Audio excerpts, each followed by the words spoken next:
Employers have a key duty, obviously, to provide a safe workplace and safe systems of work for their employees. But that duty is underpinned by a couple of pillars, and one of the most important pillars is the duty to provide adequate information, instruction, training and supervision as is necessary to enable their employees to work in a safe manner.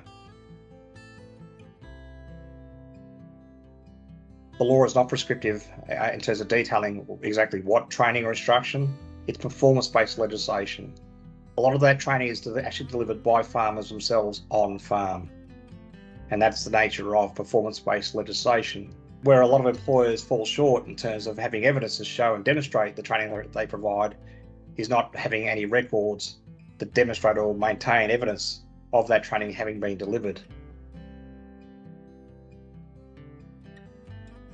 When we meet with farmers, we talk them through that legal responsibility. We also provide some competency-based checklists that farmers can use to take their employees through. We also provide a blank template that farmers can populate their own competency checklists with their employees as part of a toolbox meeting discussion. We recommend that for all the competency checklists that we provide, they can sit down with their existing employees and just go through that with them as a great training exercise for their existing workforce.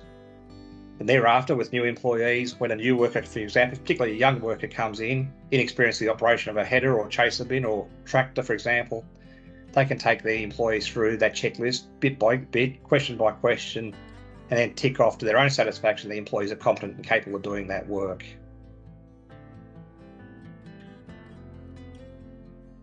There are some forms of machinery and equipment that are used on farms, in particular forklifts and telehandlers, where there are expectations that people will go and do prescribed training through registered training organisations to be assessed as being competent in order to obtain a licence from WorkSafe Victoria, a high-risk work licence. Going and doing the training, a couple of days of training with a registered training organisation, they assess the person as being competent. That person then applies to WorkSafe with photo ID, and they are then issued a few weeks later the WorkSafe issued photo ID licence, which is valid for 5 years thereafter.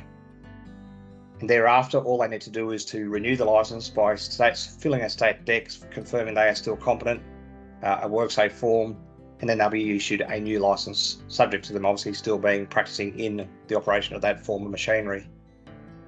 With telehandlers, over the last few years, WorkSafe have maintained a position that operators of telehandlers over 3 tonne are required to have a crane licence.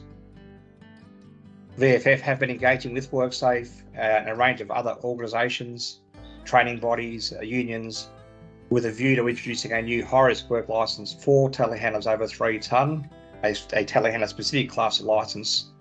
That's likely to come into operation from July 2024. And so farmers will need to be abreast of that and make sure, similar to forklifts, that operators are appropriately trained and licensed, because these will be explicit legal requirements that they will need to meet. Beyond providing adequate training instruction from the start around safety issues, you do have an ongoing obligation to make sure you provide adequate supervision. So the duty is to provide adequate information, instruction, training and supervision as is necessary to ensure a safe workplace. So your responsibility doesn't stop when you've provided the training. You do have to still make sure that your employees work in a safe manner on an ongoing basis. And so, for example, if it is that you have employees have to operate the machinery in a particular way, or wear protective equipment when they do their work as part of your training instruction you provided, you still have to make sure and follow through and make sure those things are done as part of your legal responsibilities. On the Making Our Farm Safer website, we have provided these competency checklists for farmers to be able to use, and we strongly encourage you to download those, and also the blank template to create your own and put those to use in your business.